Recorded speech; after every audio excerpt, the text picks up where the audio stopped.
Yes, hello once again, and thanks for retuning to Classic Dirt Bike TV. And if you're into your old vintage and classic scrambles bikes of the 1960s, 70s and 80s, and you've certainly come to the right place, where we do our very best to bring you more of these old school vintage motocross racers.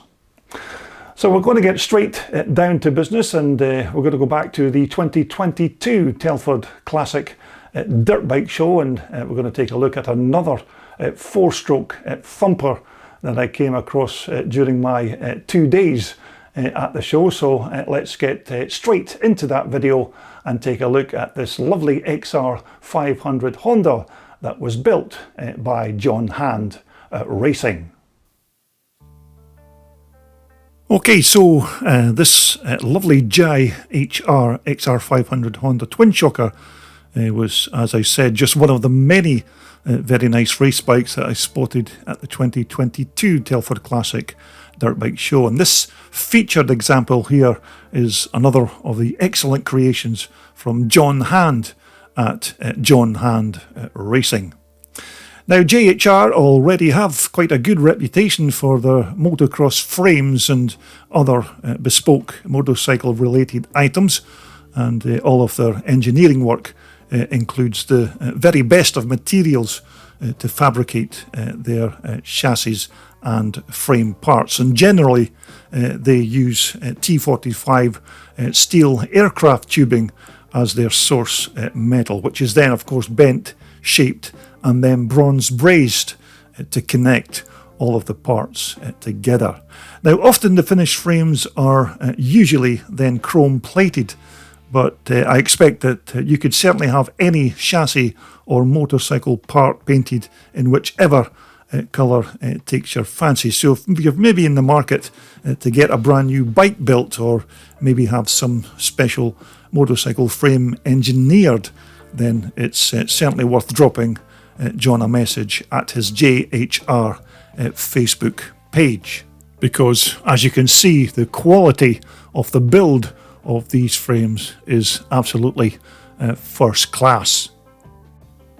And so this featured bike that we're looking at has had a hand-built chassis, all of course manufactured by JHR at their engineering premises at Hunts Hill in Sturminster, Newton in the UK. Now, John Hand has a wealth of experience when it comes to these off-road motorcycle chassis, as John used to build sidecar cross and solo motorcycle frames for the British Wasp motorcycle company some years ago. Now, Wasp, as you know, were more well known for their motocross sidecar outfits back in the day.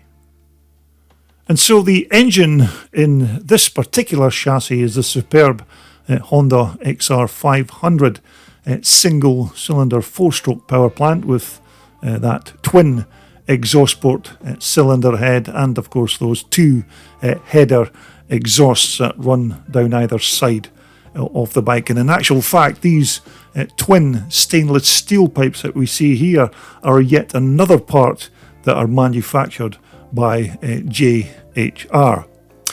Although the engine in this JHR bike wasn't built by the company themselves, as this Honda power plant was constructed by an outside supplier, whereby John then simply fitted it into one of his own chassis. But as you can see, it's certainly without doubt a work of art in its own right, and it does look like it's had some work done it externally, as it looks like the motor's been treated to some kind of Cerakote ceramic coating on the outside of this clutch and ignition covers. But some of these other smaller parts, like those stainless steel foot pegs and rear brake lever, are just all part of the JHR frame kit.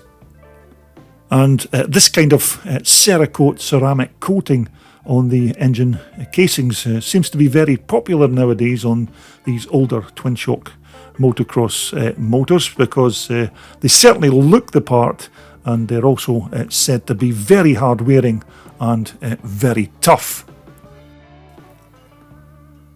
And all of these engine mounting plates and front sprocket cover again are just some of the many components that the JHR company make to put these unique motorcycles together. Now, to complement those stainless steel front header pipes, we have a nice pair of Yoshimura tailpipes tucked in here very neatly underneath that rear mudguard. And again, these are top quality items which are more associated with road racing bikes rather than off-roaders. And you can only imagine what kind of brap belts out of these twin pipes when that big 500 motor gets itself fired into life. Now, up at the front end of our JHR bike, we have a pair of Italian Marzocchi forks with Marzocchi top and bottom triple clamps as well. But these older Marzoccis certainly do have a decent record for their quality and performance on these type of twin shock off-roaders. Okay, they may be a bit antiquated in terms of modern day motocross suspensions, but these conventional stanchions are probably from around the late 1970s or maybe early 80s. But the front and the rear wheels are modern SM Pro Platinum alloy rims that have been relaced onto a pair of Yamaha hubs using, of course, stainless steel spokes and chrome plated nipples. But these SM Pro wheels can, of course, be anodized in whichever colour takes your fancy. Now, to keep the back end of this bike in check, we have a pair of YSS piggyback shocks, which again are excellent units and, of course, made in Southwark in West Sussex, right here in the UK. And so as we move on to the JHR's fuel tank, which is actually a reproduction of the iconic CCM fuel tanks from the late 1970s and early 80s, and JHR basically just buy these parts in and then paint them the desired colour and finish them off by adding their very own personalised JHR tank graphics.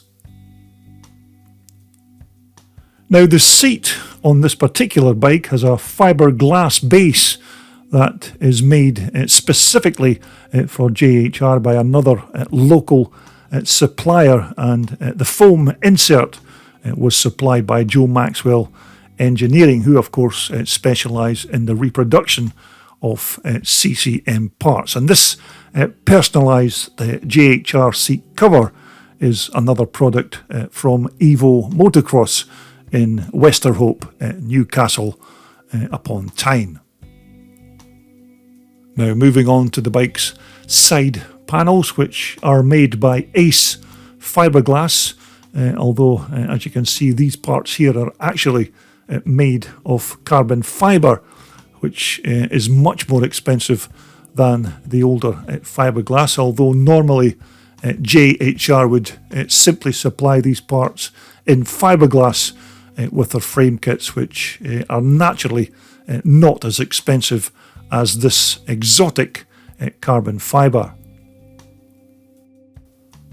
Now, the bike's handlebars are another product made by John Hand in his own workshop, and these classic motocross style shaped bars without doubt certainly look the goods fitted on to those Marzocchi triple clamps, but once more the handlebars are all fitted with their new levers, gasser throttle, grips and cables, and it also looks like this big 500 twin shocker is now just about ready to take to the track.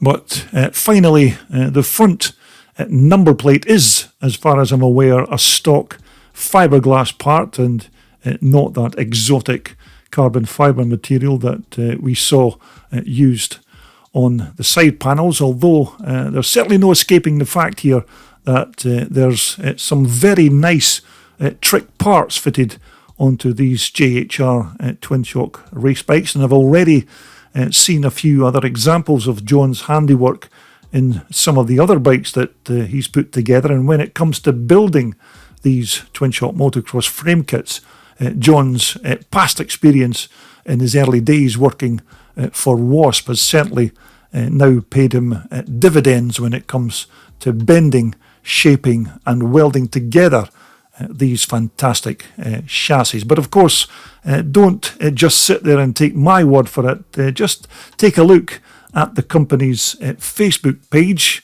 and just have a browse at all of the services and products that JHR supply, because they certainly do much more than build motorcycle frames, and who knows, they might just have exactly what you're looking for. Well, there you have it. I do hope you enjoyed that walk around that beautiful 4-stroke XR500 thumper built by John Hand Racing. Just one, of course, of hundreds of bikes that I came across during my 2 days at the 2022 Telford Classic Dirt Bike Show. So coming up next here on CDB TV, we're going to go back and take a look at another British classic. Now this particular 1971 B50T BSA was actually not the bike at all originally, and this bike was put together by Steve Parkin using just a bundle of old BSA spare parts. So we'll be taking a look at Steve Parkin's lovely BSA when we return to my video channel for my next video posting. But until then, everybody out there, of course, continue to be safe and well when you're riding those old vintage dirt bikes, and I hope to see you back here again very soon to talk about more of these old school vintage dirt bikes right here on your #1 and favourite Classic Dirt Bike TV channel.